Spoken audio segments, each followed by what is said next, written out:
Turma de Direito Processual Civil, Recursos Pessoal, vamos chegando para a nossa primeira videoaula aqui no YouTube, inaugurando aí o nosso semestre letivo, nossa primeira videoaula, portanto. Hoje vamos iniciar a nossa matéria tratando, claro, do conceito de recurso, vamos falar de algumas características e, por último, aí avançamos para algumas classificações atinentes aos recursos. Pessoal, vamos colocar aqui o título. Quando nós falamos de recursos,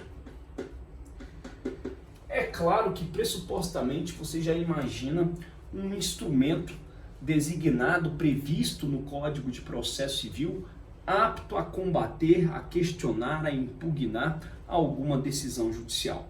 Sim, isso é verdade, mas eu acho que primeiro a gente tem que ter uma visão um pouco mais macro, dentro da ordem jurídica, a respeito dos instrumentos que se destinam a esta finalidade, qual seja impugnar decisões judiciais.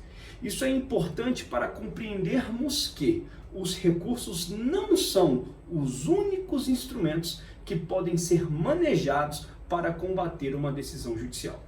Ora, a gente, além dos recursos, vamos colocar aqui os recursos, nós encontraremos ao lado a ação rescisória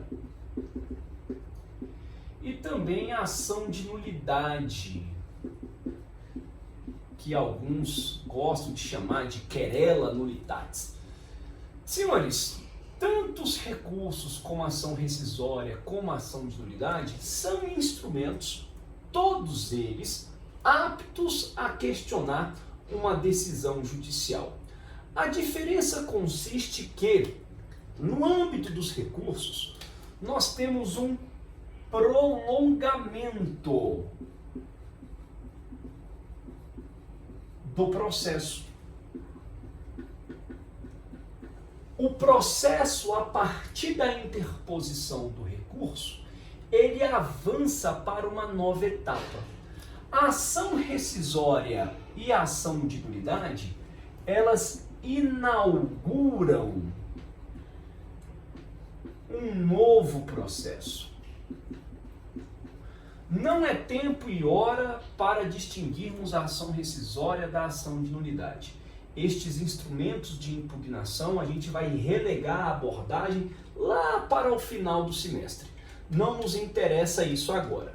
O que nos interessa por hora é aqui, colocarmos uma lupa e destrincharmos os recursos. A respeito destes outros instrumentos de impugnação, por enquanto é bastante que saibamos que eles existam, que os recursos não estão sozinhos no mundo jurídico, como instrumentos de questionamento, de impugnação de uma decisão judicial, e que sim, há outros dois instrumentos também previstos para o questionamento das decisões judiciais.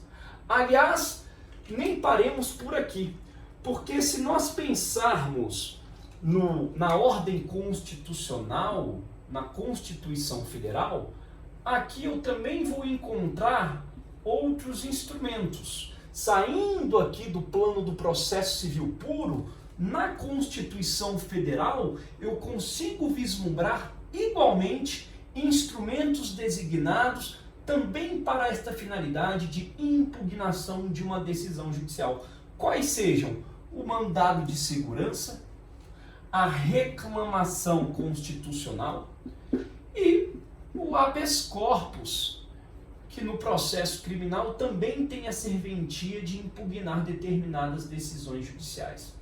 Senhores, percebam, portanto, que a nossa ordem jurídica, tanto numa perspectiva constitucional, como também apenas a se destacar no plano do processo civil, nós temos vários instrumentos destinados ao questionamento de uma decisão judicial. O que nós iremos desenvolver ao longo do semestre de forma preponderante é exatamente o estudo em torno dos recursos. É para isso que nós iremos nos dedicar e nos vamos ocupar para as nossas aulas de hoje em diante. Lá no final eu ainda vou falar a respeito da ação rescisória e da ação de nulidade. Tá certo? Vamos apagar aqui o quadro para a gente continuar com a nossa matéria. Senhores, olha só. Dito isso, colocada esta primeira compreensão necessária para nós, vamos construir um conceito dos recursos. Você já começou a construir um conceito. Você sabe que o recurso é um instrumento destinado a impugnar uma decisão judicial. Pois bem, senhores, olha só. O recurso, ele realmente é um instrumento de impugnação.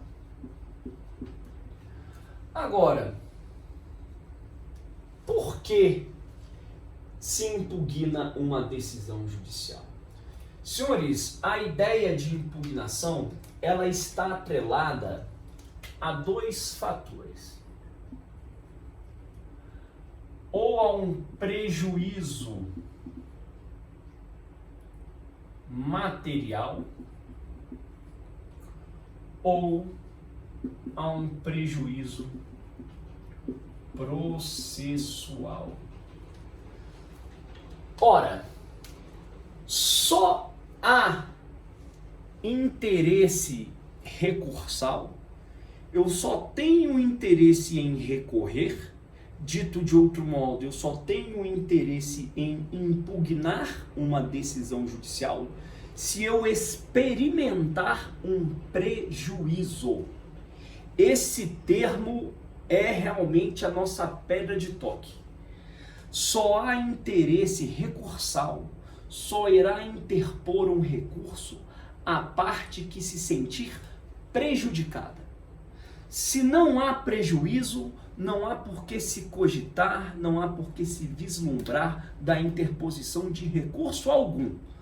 O recurso está atrelado a uma ideia de prejuízo, um prejuízo material ou um prejuízo processual. Por isso que a parte recorrente, aquela que interpõe um recurso, ela traz consigo o ânimo da impugnação. Ela impugna a decisão judicial porque aquela decisão judicial lhe trouxe um prejuízo de ordem material ou lhe trouxe um prejuízo de ordem processual. Vamos com vagar, porque daqui a pouco a gente vai desenvolver ainda mais a compreensão em torno de prejuízo material e prejuízo processual. Quando o recurso promove a impugnação, portanto, de uma decisão judicial, há um objeto a ser impugnado, que é a decisão judicial. Senhores, essa decisão judicial, uma vez impugnada, ela propiciará uma oportunidade de reexame em razão do recurso interposto, que promove uma impugnação contra o seu objeto. O objeto é a decisão judicial. Se propicia uma oportunidade de reexame. Então, que é um outro termo que nós temos que naturalizar e tem que ser do nosso domínio. A impugnação por intermédio da interposição do recurso contra uma decisão judicial, o que ela propicia? Um reexame. Vamos guardar isso. Senhores, por que um reexame? Ora, porque este reexame da decisão judicial, o reexame, ele recai sobre o objeto contra o qual se volve o recurso.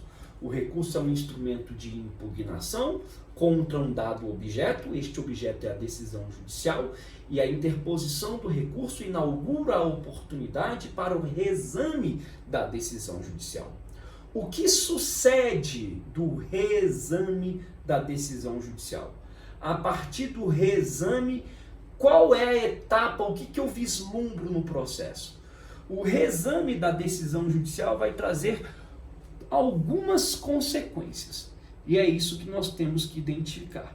Eu vou apagar aqui e vou continuar a partir do termo reexame. Tá? Olha só. Quando nós alcançamos o reexame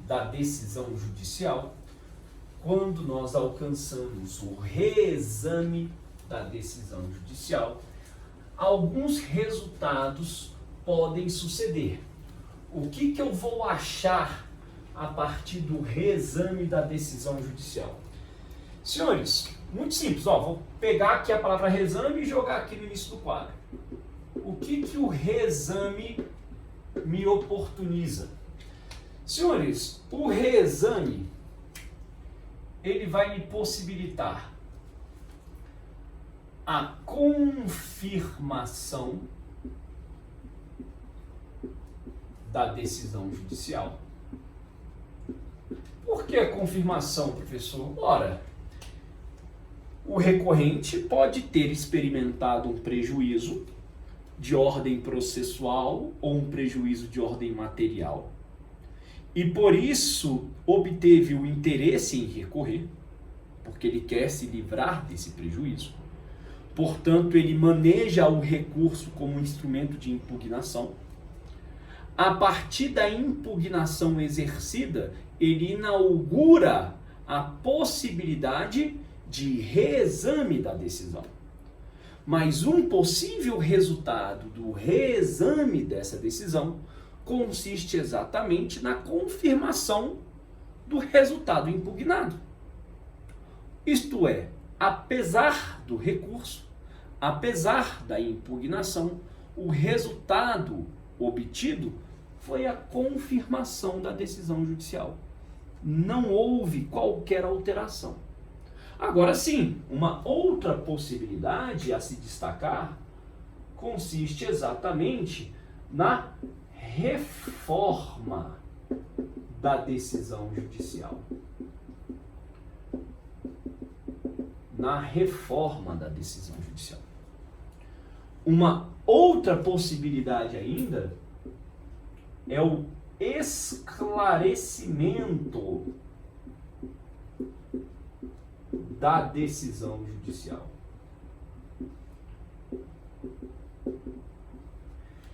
E, por último, a cassação da decisão judicial. Muito bem. Senhores, apesar da impugnação, lembrando que a impugnação ela só existe porque há um prejuízo a ser experimentado. Um prejuízo foi experimentado pelo recorrente e a partir disso ele maneja um recurso e o manejamento deste recurso propicia um reexame da decisão judicial. E este reexame vai trazer um dos seguintes resultados: a confirmação, a reforma, o esclarecimento ou a cassação da decisão judicial. Senhores, vejam, a confirmação da decisão judicial, ela significa a subsistência do pronunciamento judicial recorrido. Ou seja, apesar de atacado, apesar de impugnado, este pronunciamento judicial não sofreu qualquer alteração, ele foi confirmado. A reforma da decisão judicial está atrelada a um prejuízo de ordem material. Quando se pretende a reforma de uma decisão, é porque o recorrente está impugnando um prejuízo de ordem material. Quando se fala em prejuízo de ordem material, se está questionando a injustiça da decisão. A decisão para o recorrente é injusta. Isto é, a apreciação para o recorrente não foi correta. Apreciação do quê? Das questões de fato e das questões de direito. Não é nisso que consiste o processo de conhecimento? O processo de conhecimento não leva ao magistrado às questões de fato e de direito? Pois bem, para o recorrente, houve uma má apreciação das questões de fato, uma má apreciação das questões de direito, trazendo ao recorrente um resultado adverso, um prejuízo de ordem material, e por isso o ânimo, o interesse em recorrer. Senhores, quando se fala em prejuízo de ordem material, portanto, eu estou falando de uma má apreciação das questões de fato, má apreciação das questões de direito. O que você precisa ainda acrescentar? Quando o juiz valora, aprecia equivocadamente uma prova, a prova foi produzida no processo, o autor produziu prova, o réu produziu prova, porventura pode ter se avançado para a fase instrutória, com uma prova pericial, com uma prova testemunhal, e a valoração da prova, se equivocada, também consiste em um prejuízo de ordem material, e isso enseja um pedido de reforma da decisão judicial. Tudo bem? Quando nós falamos de esclarecimento de uma decisão judicial, aqui o esclarecimento está ligado a um recurso muito singular, que são os embargos de declaração. Apenas estou vos adiantando a respeito disso, porque a gente tem que naturalizar algumas questões ao longo do desenvolvimento do nosso conteúdo. Quando falamos de embargos de declaração, talvez haja uma pré-compreensão dos senhores a respeito disso. Nós estamos falando de uma decisão judicial que padece de alguns vícios. Que vícios são esses? Erro material, obscuridade,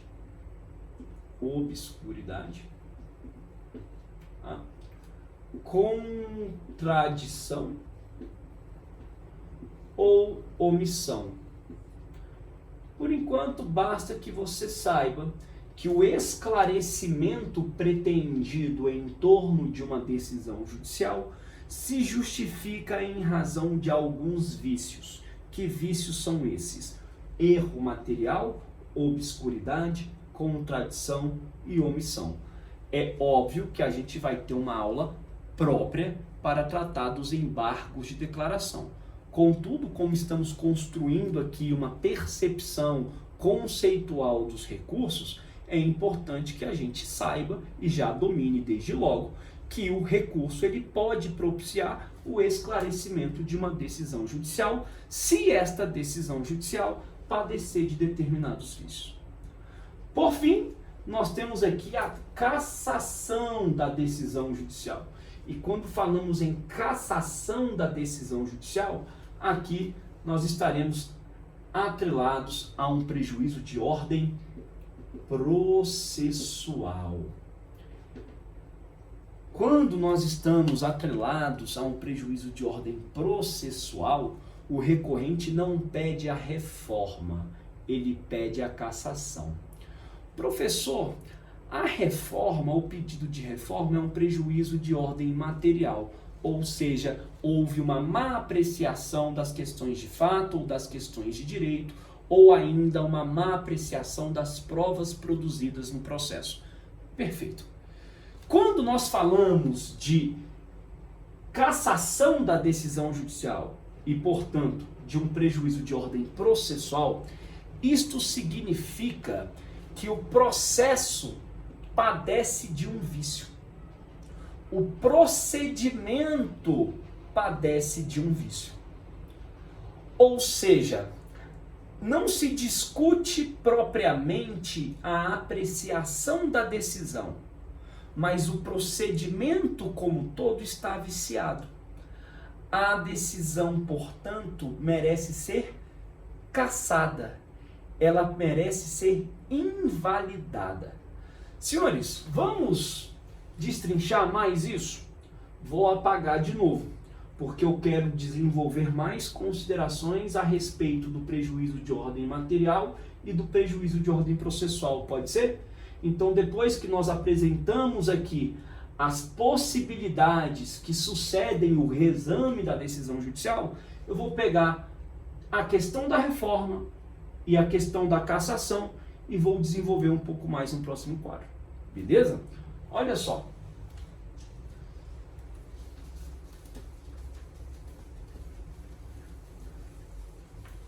Você já entendeu que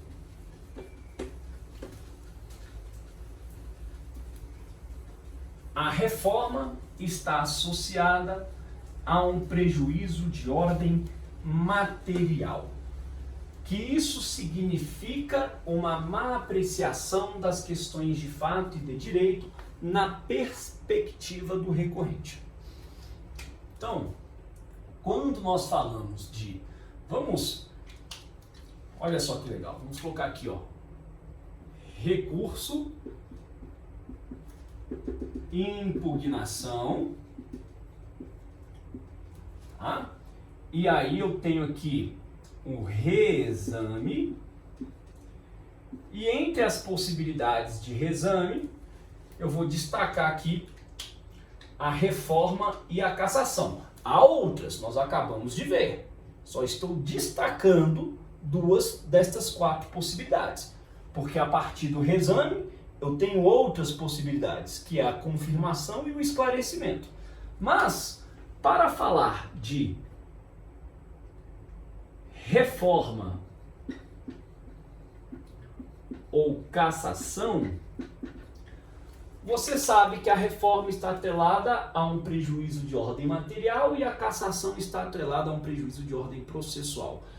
A reforma significa, então, um questionamento da decisão judicial em si mesma, porque a decisão judicial, na perspectiva do recorrente, não soube fazer uma correta apreciação das questões de fato e de direito.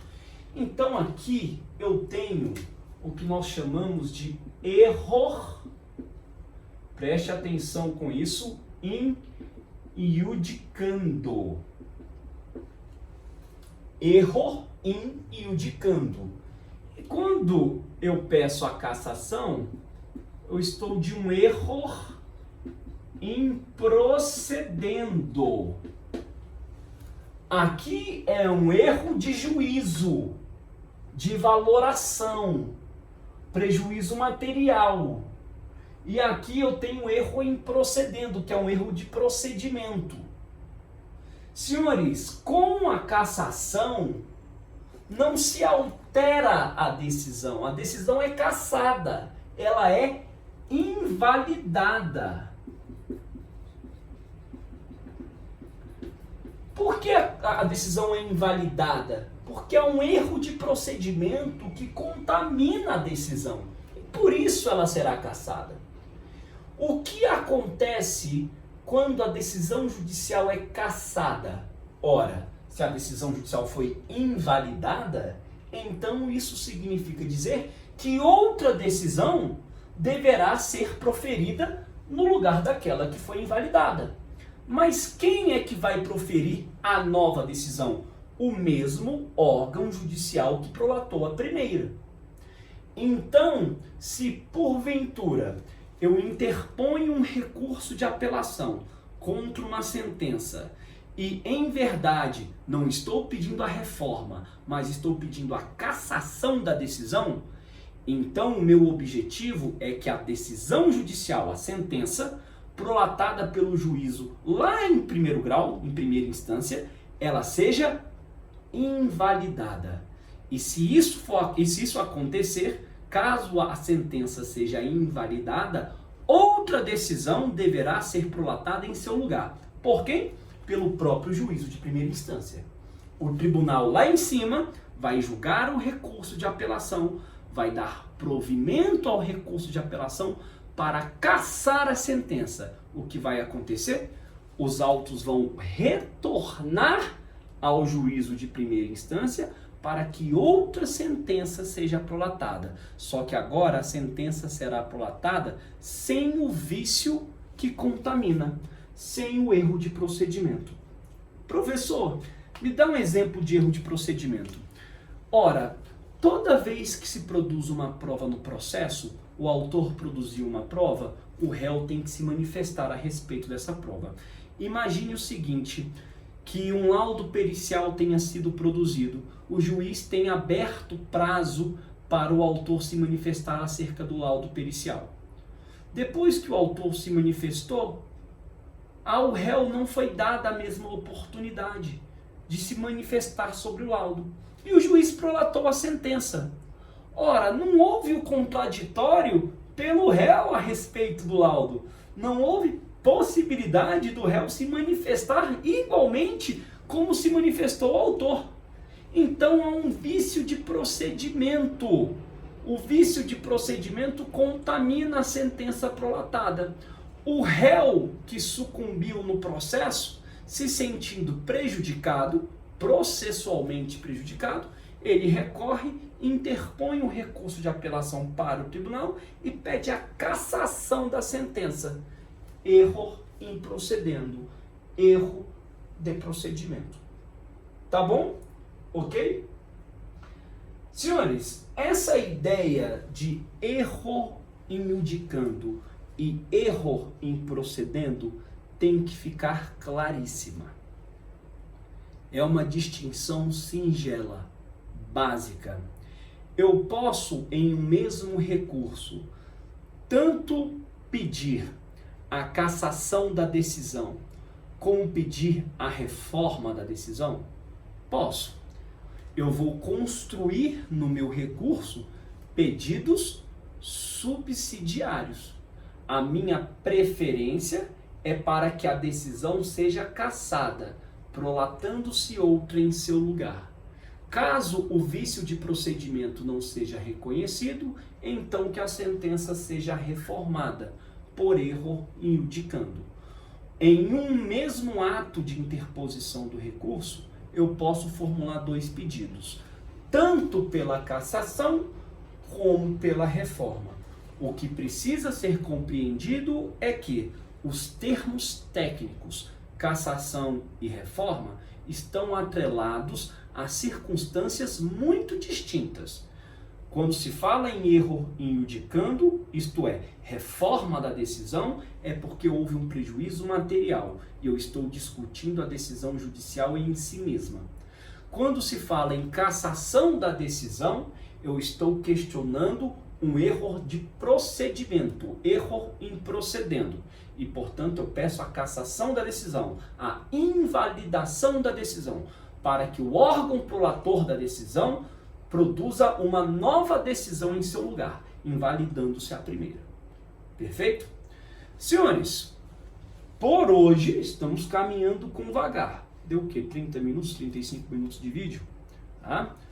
Por agora, a gente encerra esta primeira parte do conteúdo. Eu poderia aqui já com vocês, ingressar em uma perspectiva que a gente faz uma ponte para a próxima aula. O recurso, ele se apresenta como um instrumento de impugnação que necessita da vontade do recorrente. Ou seja, o recurso ele é um remédio voluntário. Para que haja o recurso, é preciso verificar a voluntariedade do recorrente. Por quê? Porque se o recorrente não interpuser o recurso, o que acontece? O Código de Processo Civil sanciona este recorrente. Sanciona com o instituto da preclusão. Se eu deixo de questionar a decisão judicial, a oportunidade de fazê-lo se torna preclusa. E mais adverso do que a preclusão, um efeito que dela sucede. Mediante a preclusão, aquela questão que agora não pode ser mais impugnada, sobre ela se operou a formação da coisa julgada. Ou seja, aquela questão decidida se torna imutável, se torna estável, se torna estabilizada. Ao não recorrer, ao não manifestar vontade em recorrer, a questão se torna preclusa, sobre ela se forma a coisa julgada e, portanto, ela se torna estável, estabilizada, indene de mudanças. De forma absoluta? Não. De forma absoluta não, porque você verificou lá no início da aula que há instrumentos outros que podem também se servir para a impugnação de uma decisão judicial. E, porventura, em circunstâncias muito excepcionais, por exemplo, ainda que se opere a coisa julgada pode ser afastada em hipóteses excepcionais mediante o ajuizamento de uma ação rescisória. E as hipóteses para o manejo de uma ação rescisória estão previstas lá no artigo 966 do Código de Processo Civil. No entanto, isso ainda não nos cabe. Estou apenas entregando para vocês uma compreensão maior da utilização dos recursos e de outros instrumentos que estão à disposição no Código de Processo Civil. Todos instrumentos de impugnação de uma decisão judicial. O recurso, portanto, é um instrumento de impugnação que depende da manifestação de vontade do recorrente, que ao experimentar um prejuízo de ordem material ou de ordem processual, vai propiciar um reexame da decisão. E deste reexame da decisão judicial, colheremos a confirmação da decisão, colheremos a cassação da decisão, caso haja erro em procedendo, podemos colher a reforma da decisão, caso haja erro em judicando, ou ainda simplesmente o esclarecimento da decisão judicial, em caso de quais vícios? Erro material, omissão, contradição ou obscuridade. Derramamos algum conteúdo já hoje, né? Maravilha? Senhores, são 7h30, tá? Agora são 7h30 da manhã. Eu vou fazer o upload do vídeo. Vai ficar pronto por volta lá de 8 horas, 8h10. Deve ser um... Então eu vou entrar hoje no Meet, 8h50, 8h55. A gente vai ter ali meia hora, 25 minutos para conversar sobre esta videoaula. Tá bom? Um abraço e até a próxima.